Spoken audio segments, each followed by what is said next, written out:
سلام علیکم کاربران عزیز. آپلود ویدیو بسیار مهم است.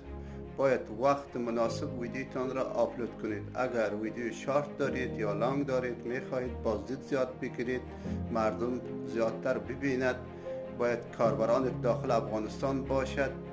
5:30 عصر تا 9 شب ویدیوتان را آپلود کنید، چون همه آن وقت بیکار می باشد. یک بار یوتیوب اینترنت سر می زند. از طرف صبح باید 5 صبح الا 8 صبح ویدیوهایتان را آپلود کنید. باید همه ویدیوها را یک بار ببیند. بازدید یعنی کامنت لایک بیشتر میگیرید. اگر کاربران بیرون از افغانستان است، وقت همان کشور باید ویدیوتان را آپلود کنید. روزهای جمعه و شنبه بهترین روز به خاطر ویرال شدن ویدیو هستند. یادت باشد اگر ویدیو مفید هست مرا سابسکرایب و زنگوله را فعال لایک